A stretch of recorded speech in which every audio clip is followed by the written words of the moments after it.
রূপা বলে, মা একমাত্র পারলে তুমিই পারবে সব কিছু আগের মতো করে দিতে। দীপা বলে, তুই বলছিস আমি পারবো সব কিছু ঠিক করতে? তখন রূপা বলে, মা হ্যাঁ তুমি পারবে, আর তোমার এই সব কিছুর জন্য আমি 1 মাস সময় দেবো। এই 1 মাসের মধ্যে পুরো সেনগুপ্ত পরিবারকে তুমি এক করবে, আর নয়তো আমি সবার সামনে স্বীকার করে নেব যে সেদিনকে খুনটা মা তুমি করেছিলে না, খুনটা করেছিলাম আমি। তখন দীপা বলে, এ কি বলছিস রূপা তুই?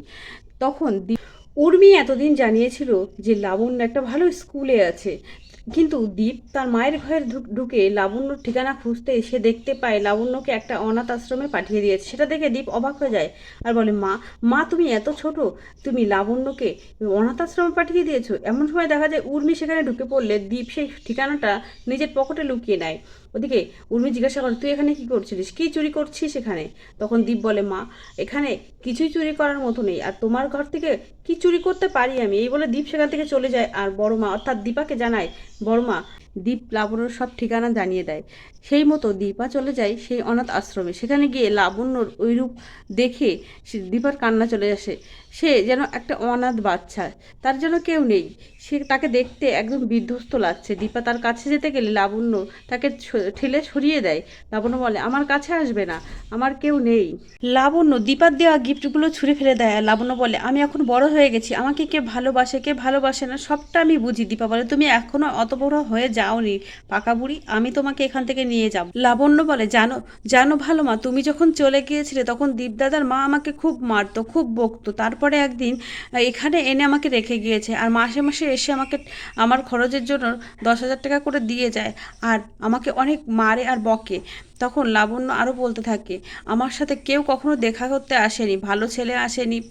দীপা আশ্রমে থাকা মহিলাকে বলে, ও আমার বাড়ির, ওকে আমি নিয়ে যেতে চাই। তখন সেই মহিলা বলে, আসলে এই রেজিস্টার খাতায় উর্মি সেনগুপ্তর নাম লেখা আছে, উনি না আসলে এই বাচ্চা আমরা ছাড়তে পারবো না। ওই মহিলার এমন কথা শুনে লাবণ্য নিরাশ হয়ে ঘরের ভিতরে চলে যায়। দীপা বলে যে, আপনাদের কাছে আমি কিছু টাকা দিতে চাই, এই বাচ্চাদেরকে আপনারা ভালো ভালো মাছ মাংস কিনে খাওয়াবেন। তখন দেখা যায় সবাই দীপাকে থ্যাংক ইউ জানালে লাবণ্য সেখানে দেখতে পায় না। লাবণ্যকে দেখতে না পাওয়া গেলে সেই মহিলা বলে, লাবণ্য কোথায় গেল? দীপা বলে, আচ্ছা আপনারা দাঁড়ান, আমি ওর সাথে একটু কথা বলে আসছি। ওদিকে দেখা যায় উর্মি সূর্য ফিরছে না বলে সেটা নিয়ে খুব চিন্তায় থাকে, আর ওদিকে দেখা যায় দীপকে খুব ওদিকে অনাথ আশ্রম থেকে তখনই উর্মির কাছে একটা ফোন আসে। অনাথ আশ্রমের প্রিন্সিপাল বলে যে, উর্মি ম্যাডাম এখানে একজন ভদ্র মহিলা এসেছিলেন, আর উনি জানিয়েছেন যে উনি লাবণ্যর বাড়ির লোক। তখন দীপা যে সেখানে গেছে সেটা জানতে পেরে যায় উর্মি। উর্মি বলে, ওনাকে ঢুকতে দিয়েছেন কেন? তখন ওই ম্যাম বলে, আপনি তো খুশি হওয়ার কথা, ওই মহিলা এখানে অনাথ বাচ্চাদের জন্য অনেক টাকা ডোনেশন করে গেছে, সেটা থেকে তো আপনি খুশি হওয়ার কথা। তখন উর্মি জানায় যে, আমার পারমিশন ছাড়া যদি কেউ ওই বাচ্চার সাথে দেখা করে তাহলে আমি সেখানে পুলিশ নিয়ে যাব। আর উর্মি এরকম চিৎকার করছে দেখে জয় জিজ্ঞাসা করে উর্মিকে যে কি হয়েছে, কিন্তু উর্মি বুঝতে পারে না। উর্মি ঝুলে ঝুলে কথাটা বলে ফেলে দেয়। উর্মি বলে ফেলে দেয়, ওই দীপা সেনগুপ্ত ওই অনাথ আশ্রমে লাবণ্য যেখানে রয়েছে সেখানে গিয়ে পৌঁছে গেছে। এ কথা শুনে জয় বলে, কি বললে উর্মি তুমি? তুমি ওই লাবণ্যকে অনাথ আশ্রমে পাঠিয়েছো? ছি উর্মি ছি।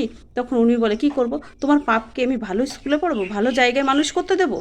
অন্যদিকে দেখা যায় দীপা যেখানে আছে সেই ঠিকানায় সূর্যকে পাঠিয়ে যায়, যাতে তার বড় মার সাথে তার জ্যাঠায়ের দেখা হয়ে যায়। ওদিকে সূর্য যখন দীপা ম্যামকে ডাক দেয় দীপা ম্যাম বলে, তখন দীপা সূর্যের কাছে ছুটে আসে আর বলে, ডাক্তারবাবু আমাদের লাবণ্য ভালো নেই, আমাদের সন্তান। তখন লাবণ্যর কথা শুনে তখন সূর্য বলে, লাবণ্য তো আমার মায়ের নাম। তখন সূর্যকে দীপা বলে, ডাক্তারবাবু আপনি সব কিছু কী করে ভুলে গেলেন? লাবণ্য হচ্ছে আমাদের মেয়ের মতো, আমাদের মেয়ে, ওর কথা আপনি কী করে ভুলে গেলেন? সূর্য বলে, না আমার তো একটাই মেয়ে, আপনার কোথাও ভুল হচ্ছে, আমার তো একটাই মেয়ে সোনা।